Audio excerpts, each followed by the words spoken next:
No, seriously though, I want to say thanks a lot for being here. Days like today, I often find my mind kind of drifting to other parts of the world, and I'm reminded it's actually pretty easy for us, all things considered. We battle a little bit of weather, right? And I've reminded kind of, oh wait, our weather little, hey, it's a little cold, or there's some snow or whatever. There's people in the world in the last 24 hours who have gathered in small groups to worship Jesus and to make much of him, and they've done it at the risk of their life, or they've snuck in, spread out over days, not to attract attention, or they have walked because that's the only method, and they went to the church that was closest to them because there's only one. It's not a matter of preference. It's a matter of devotion and resilience in it.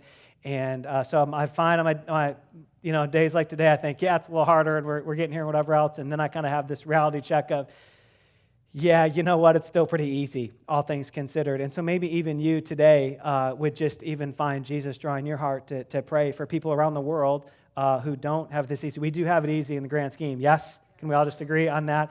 And so maybe Jesus would even just prompt your heart in praying for people who risk a lot more to make it and get here. But I'm really glad to be with you and glad to do it.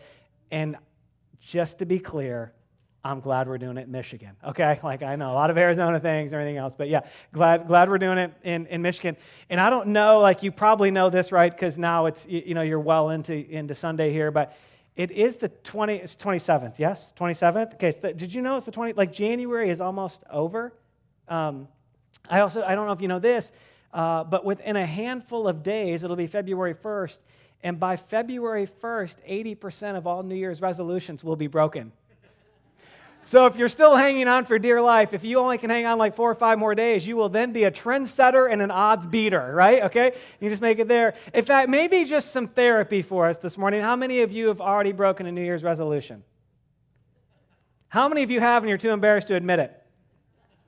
Yeah, I think you would have gone the same way, right? Yeah, how many of you know somebody who has and they won't admit it? Yeah, now we're getting somewhere. Yeah, it's like we're kind of like, we're into this thing. And some of it is we're even setting less New Year's resolutions. We're setting less objectives to say, because we're kind of worn out on that, right? Because we've tested the thing, right? We don't even have to be very old to have tested a New Year's resolution and realized so many of us, we don't make it. We don't keep them. And it's not bad motives. It's not inherently wrong. I mean, I kind of like resolutions. I've said to you before, I'm a goal setter. I like that. Like I'm kind of compelled and wired to do that, and that's great.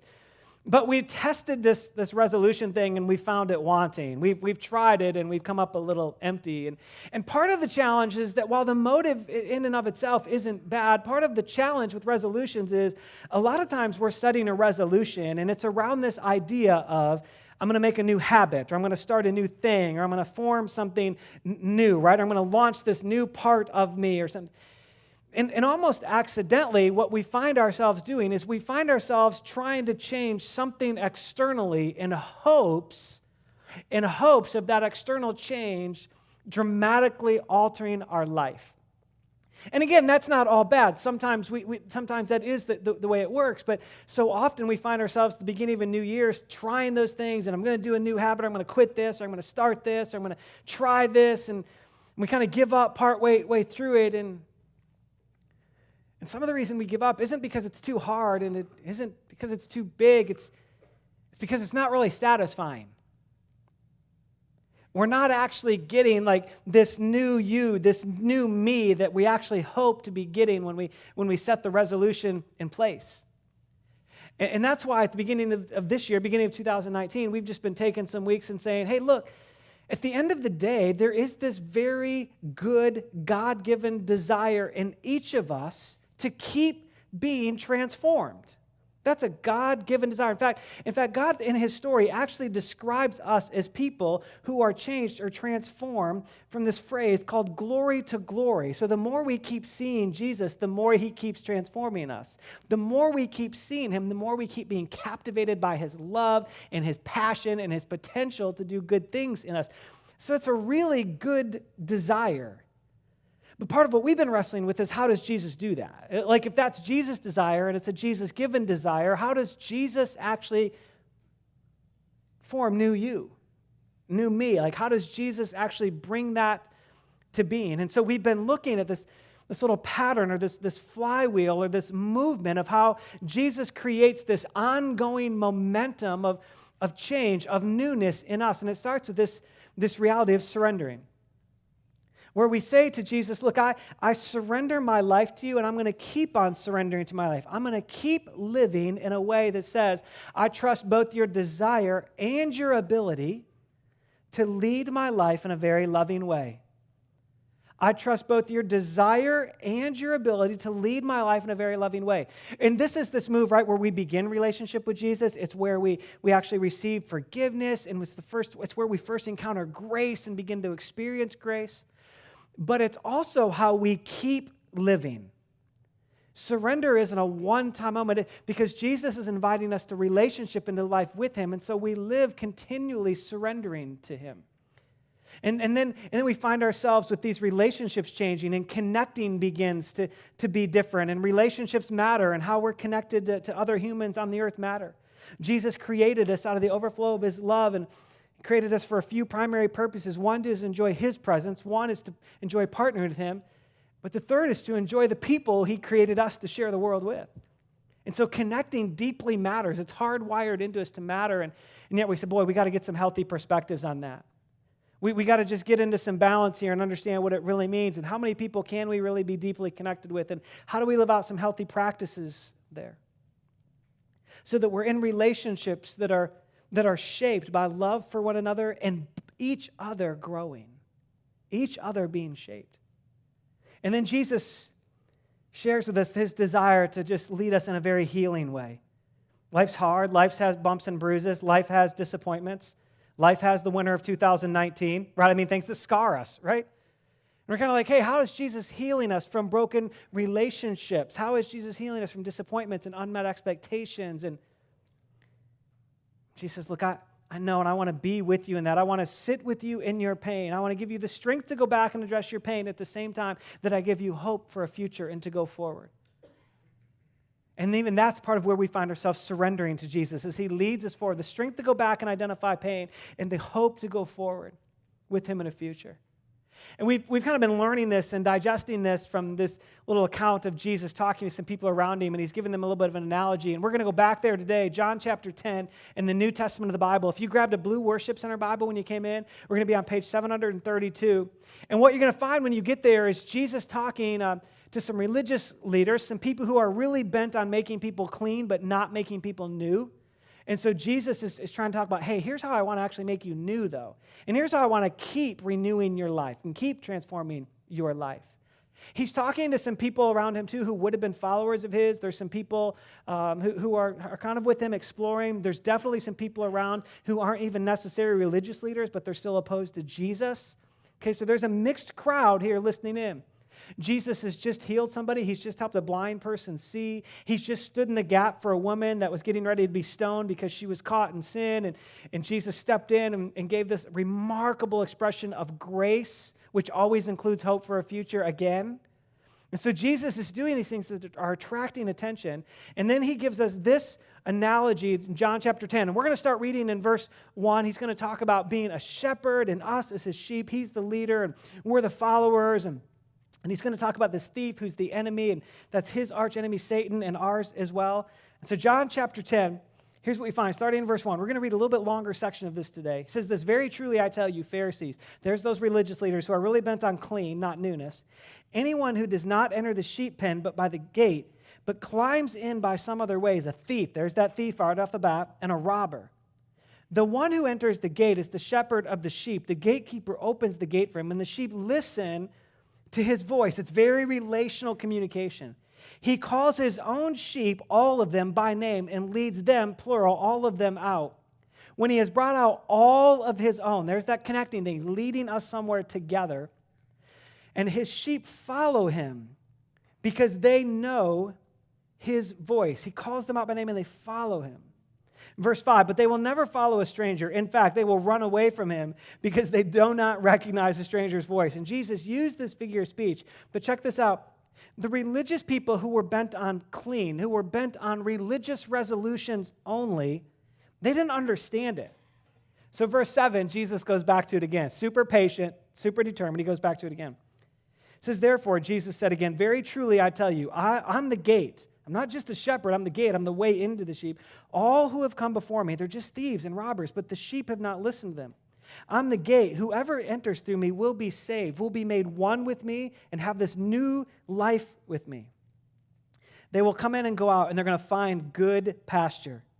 Verse 10, kind of the center point of this whole thing, the middle of this passage that Jesus kind of bookends on the front and back of it. He says this, the thief comes only to steal and kill and destroy, but I have come. I've come from heaven to earth. I'm going to give up my life. I'm going to take my life back. I'm going to do all of that because I want you to have life. I don't want your life to be stolen. I don't want your life to be killed. I don't want your life to be destroyed.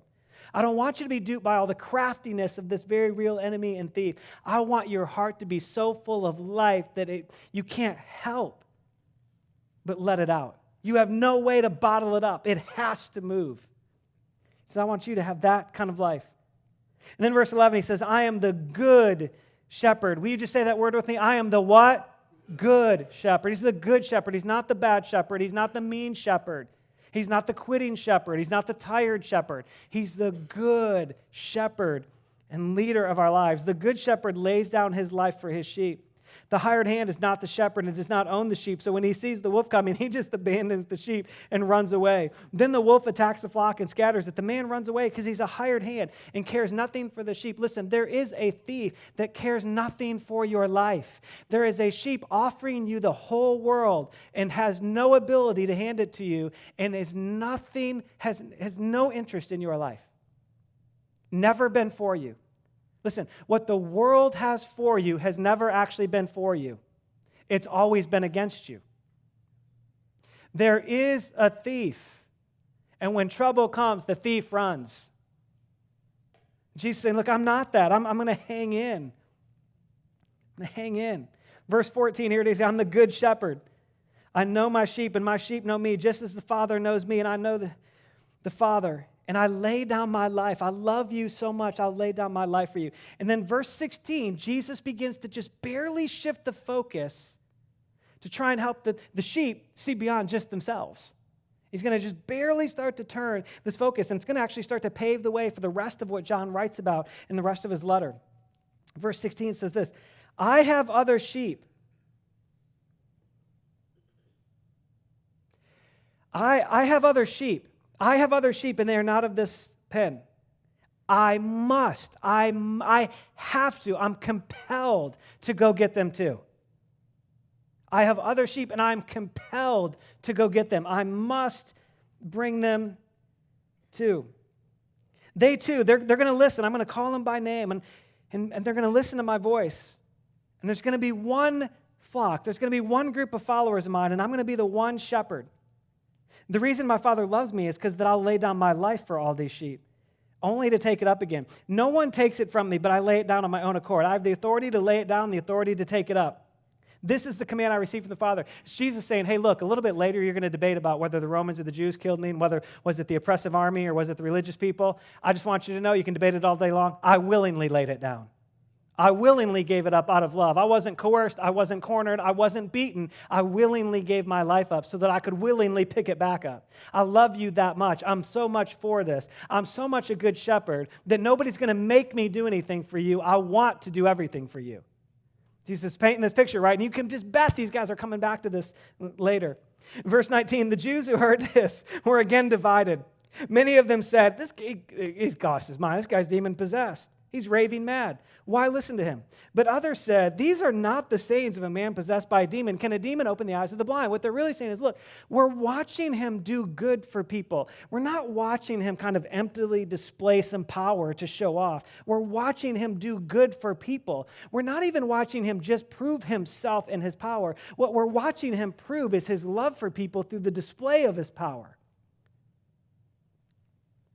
So like there's got to be, there's more to it. And what Jesus is starting to do is starting to say, hey, look, I've come for you. I know you've been around religious circles a lot. I know you're kind of growing up in this Jewish culture. I want you to know I've come for you. But in verse 16, he starts to say, but I didn't just come just for you. I didn't come just for you. That would be too narrow. I didn't come just for you. There's a whole world of other sheep that I want to go get. He's saying to the Jewish people, I want to go get the non-Jewish people, right? He's saying to us, I want to go get the people who are not yet with me, whatever that looks like, wherever they may be. I didn't just come for you who already follow me. I didn't just come for you, and once you follow me, that's the end of the road. I came for other people. In fact, that's a lot why John even wrote this letter. Look a little bit later when what we have is John chapter 20, verse 31. This is what John actually said. I wrote all this stuff down so that you could believe.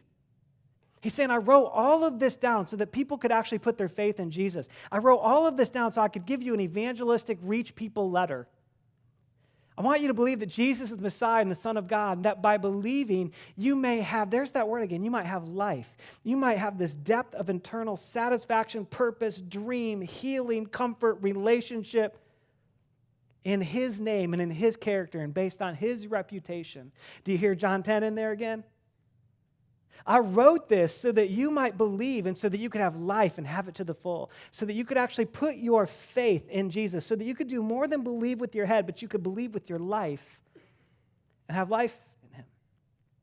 See, what Jesus is really starting to do here is saying, look, yes, I want you to live this surrendering life and a connecting life, and I've got so much healing for you, and I've just got more healing for you than you could ever even dream that you need, but I'm also unleashing you. Like I'm also unleashing you, and that kind of spins this flywheel we've been building the rest of the way. It's where the rest of the momentum picks up. I'm also unleashing you to live my story with me. I'm unleashing you and the goodness of me in you to live the rest of my story with you. I've got other sheep. It's kind of like this. It's kind of like Jesus is saying this. Hey, I'm going to get some other sheep. Are you coming? You coming? Now look, tone is everything when we read the story of Jesus, right? Tone is everything. And some of us hear that, I'm coming to get some other sheep. Are you coming or not? Right? Some of you got just enough religious background. That's kind of how you hear that, right?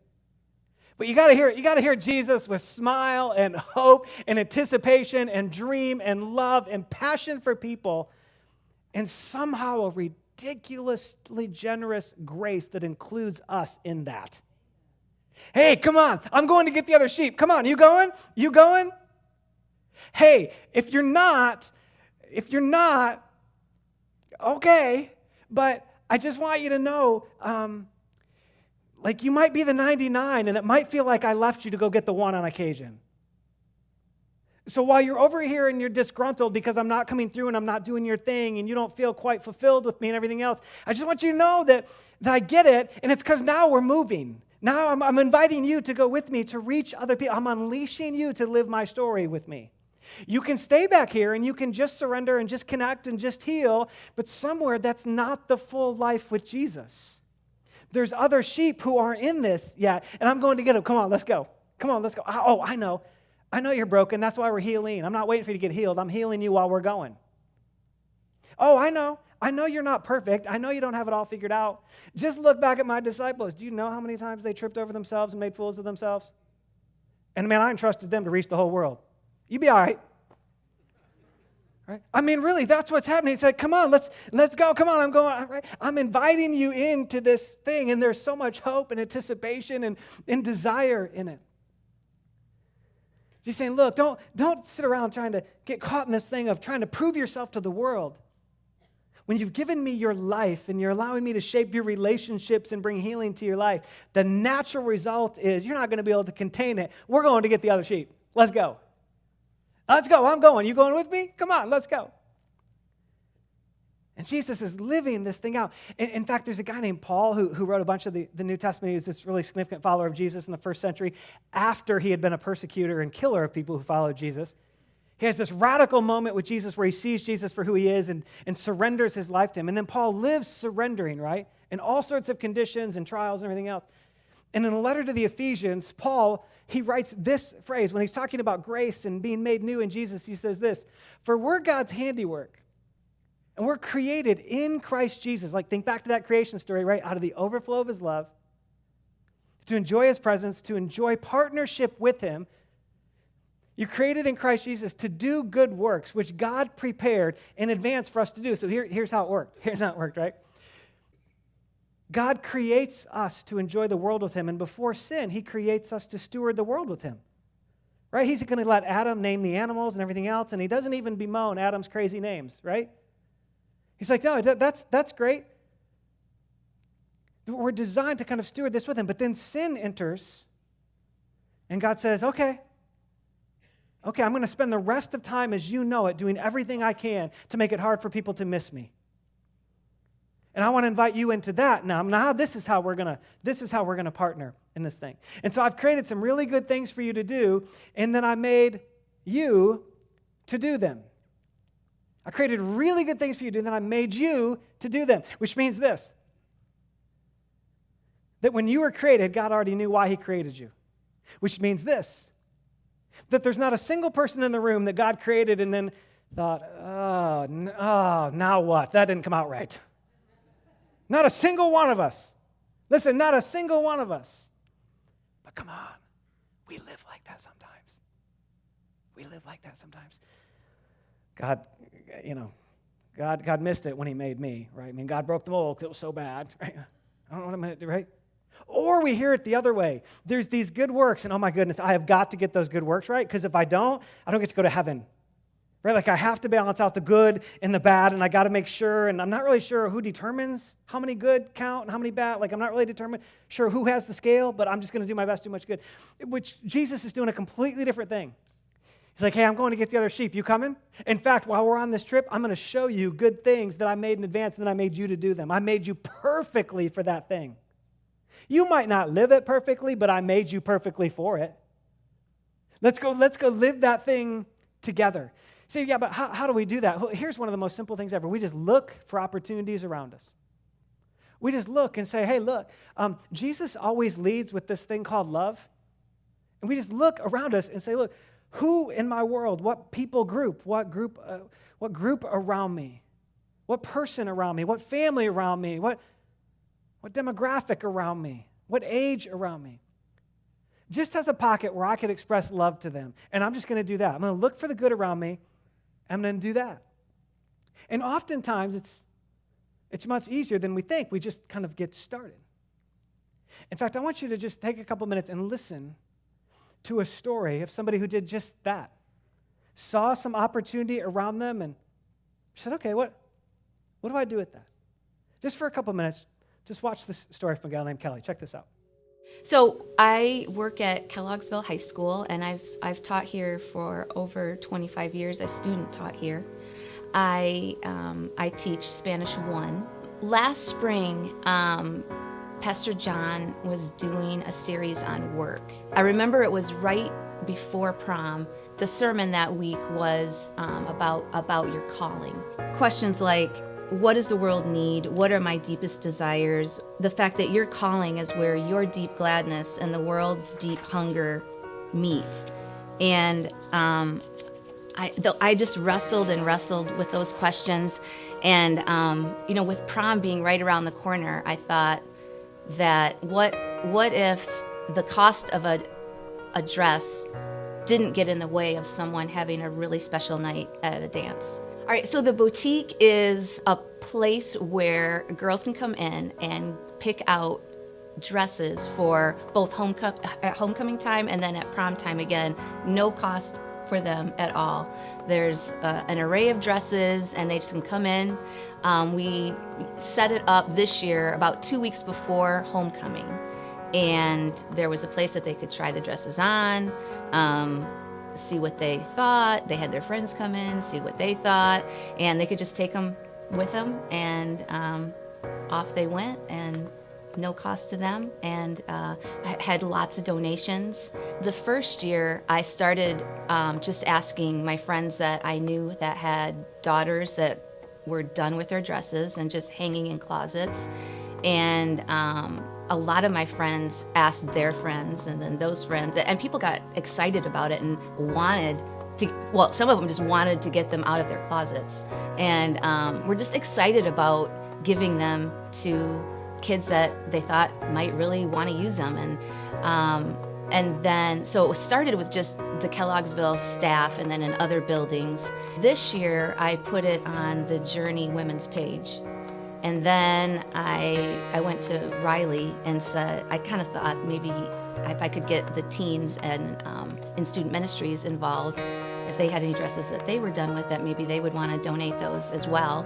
And so, and then I can't remember how it actually happened, but someone even put it in the Caledonia community page there, and I had strangers that actually came to my house and dropped dresses off. So it just kept growing and growing, and people seem excited and want to help out. Just like overhearing things like, well, now we can go to homecoming, and that was really neat. And then just seeing like some of the girls, one girl in particular tried on a dress, and just the way that it fit her. She came out of our like little makeshift dressing room, and just her whole face just totally just transformed. Just the glow on her face, and just, I mean, really just being able to hear conversations with girls and just chatting with them. And they, we had it open I think for like 2 weeks at the lunches, and just coming back and just chatting. I mean, honestly, like a little like a little store, and people just coming in and chatting and hanging out. And by the end, they'd come out and their friends would be there, and then they'd be, excited to have their dress on, and it, looked really great. And then we'd say, "So are you saying yes to the dress?" And it was really cool. The first year thinking, there's not really enough time to do this. Don't know if it's going to work. It hadn't been done, just doing something that hadn't been done before. There was that, I don't know if it's going to work. It could totally flop. Just thinking about a failure, but I don't know, that just really didn't hold me back. And I mean, I guess too, like having the people, my coworkers, my friends around me, like being so positive about it, and like, I want to help you, like just, there was no reason not to just go forward with it. I would say take the first step. It'll get a little easier once you take that first step.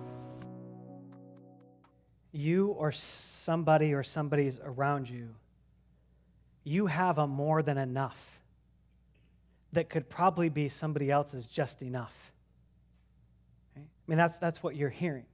There's people I'm trying to get rid of dresses out of my closet, right? It's a more than enough, and it becomes somebody else's just enough. We all have that probably, right? You have that. Sometimes it's just encouragement. Sometimes it's just hope. Sometimes it's just love. Sometimes it's tangible. Sometimes it's a dress. Sometimes, right? There's this potential in that. And we find it in neighborhoods that we live in. We find it in places that we work like Kelly did. We find it in school hallways that we walk in. We find it in clubs that we're a part of, in dorm rooms that we live in, and apartment complexes that we share. I mean, right? It's where we live. It's in stores that we frequent. It's in places that we go, right? There's this opportunity, and some of us just see it. Now, in all fairness, though, sometimes we don't see the opportunity. Sometimes we're like, I don't know, like I want more than anything to partner with Jesus, to be unleashed and living his story with him. But I'm not sure. I don't know what I could do. I don't know what I'm good at. I don't know what my purpose is. Sometimes we might bump into that purpose in a way that seems a little shocking and is a little bit counter how we generally anticipate it. I want to share one more story with you from a young guy named Scott who actually serves in Journey students here. And I want you to just listen to what Scott probably thought about himself and purpose at one point gets a little bit of a transformation in how that happens. Go ahead and take a look at this. When I first started going to Journey, I wanted to get to know people, and a small group sounded like the perfect way to do that. So got to know Riley pretty well, got to know a lot of other of the young adults that go to Journey pretty well. And one day Riley approached me, and he says, "Hey, how do you feel about working with middle school boys?" The question really caught me off guard, because that would never be the kind of thing that I would do on my own. I would never have gone to him and asked him about doing that. Are you sure you got the right guy for this? I'm just kind of this quiet guy who, kind of does his own thing for the most part, and I keep things pretty low key usually, and middle school boys are often not low key, so I didn't think I was totally cut out for the job, but I knew I was good at at communicating with people and teaching people. So I guess that part of it sort of appealed to me. I would say the thing that brings me to life when I'm with students is just the relationships that I form. I mean, I've done it now for about 2.5 years, and I've gotten to know, so many of the 8th grade, well, now 8th grade guys so well. And I know things about their life. I can approach them like I approach my friends almost. I can ask them, hey, how's your day going? How was that game last week or something like, and I can really connect with them on a deeper level and teach them about God and how they never have to feel like they're alone. I've seen a lot of hearts softened and a lot of questions asked that show growth. There was maybe about a week when my car was in the shop, and it was, I think I had I'd gotten rides to and from work, but then Sunday came around and I was like, what am I going to do? I gotta get to student ministries night. My roommate, who had been giving me rides to and from work, wasn't around, so I kind of froze for a minute, and I was like, well, how do people, get places when they when they need a ride? Well, they take a taxi or they take Uber or Lyft. So they're kind of counting on me. So I'm like, I can't, I gotta be there. I gotta get there. So I'm like, you know what? Why don't we just do an Uber? So that's what I did. If I can be there, I want to be there. I really knew that I had made the right decision when I had been doing it for almost a full year. And I kind of realized, like, hey, like I know some of these kids. I know, like I was saying before, I know their lives. Kind of what makes them unique. They're starting to be, not just middle schoolers that show up for Journey Student Night, but they're my friends. There are weeks when we'd have maybe 3 or 4 guys, and this past week and the week before that, we had probably double that, like 8 or 9. So I'm really excited to see my group growing, and there's potential, and I'm excited about the potential. For anybody who's kind of thinking about a serving opportunity like that, I guess I would say at least give it a shot. You just sometimes you have to take risk like that to get to know yourself better, and you just never know what God can do in you. You know what I would wish for every single one of us, you and me included, is that we would absolutely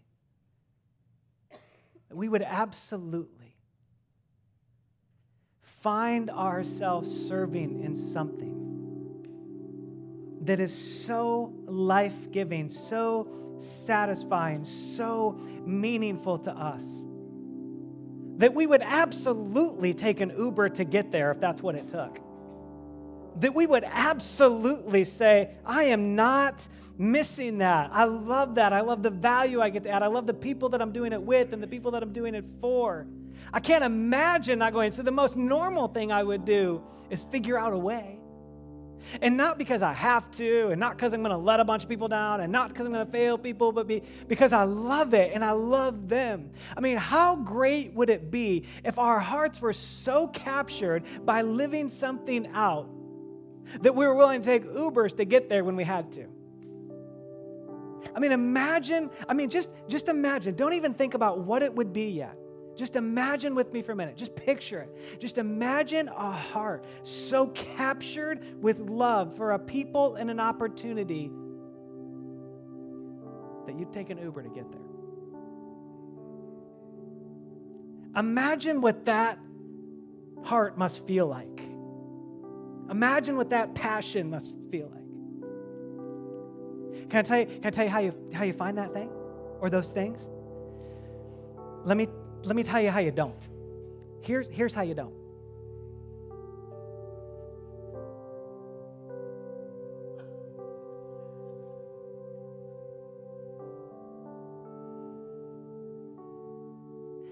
Listen, purpose is not uncovered, sitting silently waiting for something to fall out of the sky. It's not uncovered in the isolation of trying to learn one more thing. It's not uncovered in years of just waiting. It's not uncovered in one more class. It's not uncovered in one. All of those things might be some part. But what if it's much more likely that we find our purpose by bumping into it? I want to share a statement with you from a guy named Kevin Gerald, who I've never met Kevin. But he says this, that we actually serve our way into our purpose. We serve our way into our purpose. We serve our way. Listen, let me go back to Jesus and his earliest followers. They served their way into their purpose. They walked with Jesus. They heard his teaching. They prayed with Jesus. They're doing all of these things with Jesus, right? They're listening. They're absorbing. They're spending time with. They're sitting at his feet. They're serving him. But they're also teaching, praying for people, driving out demons. They're healing the sick, right? They're movement. And they're messing it up as much as they're getting it right. And through that, they're serving their way into their purpose. And in a matter of a few years, Jesus just entrusts the whole thing to them. Hey, charge on, man. You got all my power and you got the fullness of my spirit, charge on. What if we just tried things until we bumped into the thing that so captured our heart we couldn't imagine our life not engaged in serving that group of people or that person or that family or that demographic or that opportunity? What if we couldn't imagine our lives not investing in it? And maybe it's in here like Scott, maybe it's out there like Kelly. It's not even the point. The point is to say, would we try? Like Scott never would have said, you know what, I'm going to take an Uber to get to students one night. Scott might have said before this, I'm going to take an Uber to get away from student night, right? You try things. You try things. What would you try? What would you try? Just because you do, you want to know this purpose. You want to know what are the good things God made in advance and then made me to do them. And I might try 12 things before I find it. And it doesn't mean the 11 were wasted. We experience a little more of Jesus in them. We learn a little bit more about ourselves. We uncover a little bit more about how his kingdom is working and what he's up to in the world. But maybe it's the 12th thing we try, and maybe it's the 15th, and maybe it's the 17th, and maybe those become the things that we just find our heart captured by.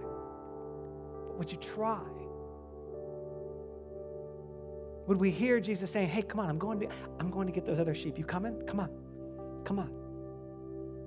I made you to do some things that I've already lined out as part of this story. Come on, I'm going to get these other sheep. Would you go? Would you go with me? Maybe today you try. And maybe you right now, you already start thinking of outside organizations, and before the day is done, you just need to take one step. You need to call somebody.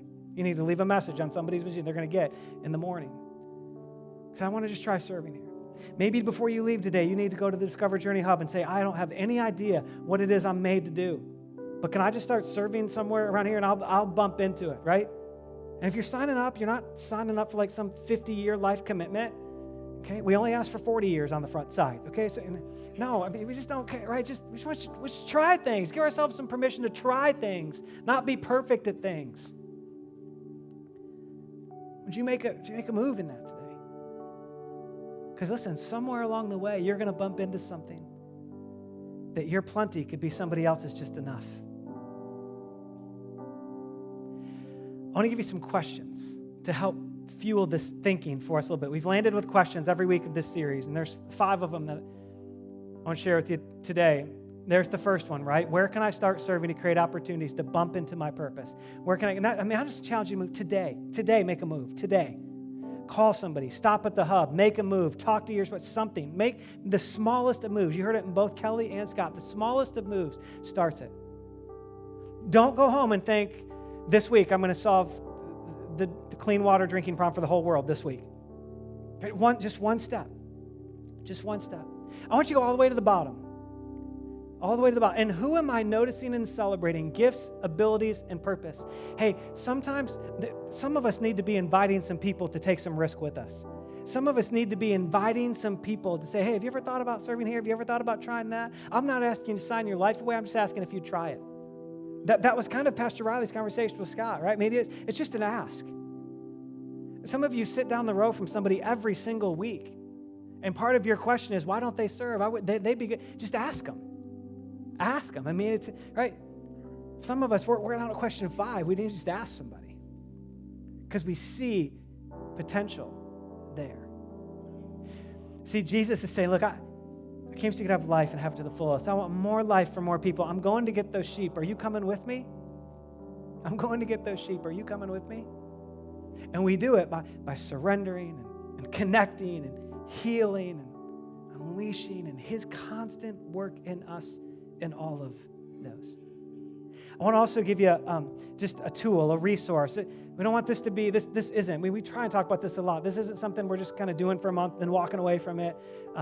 If you're on the left-hand side of a row, there's a folder or an envelope there or something that's just got some of these in it. I want to invite just every single person to take one, and then you can just pass the folder or the envelope down and let it land on the right-hand side, and you got to just pass it all the way to that end. Just take one or take a couple if you want. It doesn't really matter. And maybe put it on a fridge or whatever. And here, it's just this flywheel. It's just what we've been talking about. It's just the building of this and how we see the momentum. And it's some of the questions that we've talked about. And again, maybe it's questions you ask with your kids or your family around a table. Maybe it's somebody you ask your small group or the people you share a dorm room with, or just conversations to fuel that. Maybe you ask people you already serve with. These questions, this is how Jesus is constantly creating new you, new me, doing his ongoing work over and over. If you listen in on every story of the Bible, you'll see these pieces coming out over and over and over again. And so just let that be a guide, a tool, a resource to you just in any way that can help. You can find it on our website too if you kind of rather have a digital version or whatever. That's great. What if we got to the end of 2019 and we said, you know what, I think I broke every resolution I made. I don't even know if I accomplished any of my goals this year. But I'm new. And I'm still being transformed. And I've never been this surrendered, and I've never been experiencing this type of ongoing connecting with people. Man, the healing work of Jesus in my life this year has been unparalleled. And man, I really do sense Jesus helping me discover what he made me to live and unleashing me to live his story with him. And what if just at the end of the year that had more momentum in our lives than it ever had, and it filtered into every story? I think it's possible because I think it's Jesus' idea. It's not ours. Would we lean into that? Let's pray on it for just a minute. Jesus, would you actually help us? Would you help and guide us in it? Thank you for your invitation. Thank you that you come and you rattle the gate and you call us by name. And you invite us into this remarkable, undeserved, beautiful relationship with you, where you enter into all of our pain and all of the hard things, and you redeem and forgive, and you make new, and then you keep on. You keep on transforming us. And where you, with all sorts of courage and generosity, invite us to live this story with you, where you're constantly unleashing us to be the us you made us to be, to do the good you've already got set out there for us to do. Man, we love you, Jesus. If we're honest, it's hard for us sometimes to know what to do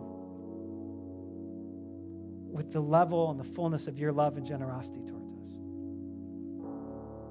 So even now, maybe we would just say, yes, I receive and I follow. I receive and I follow. You're a good shepherd. Lead my way.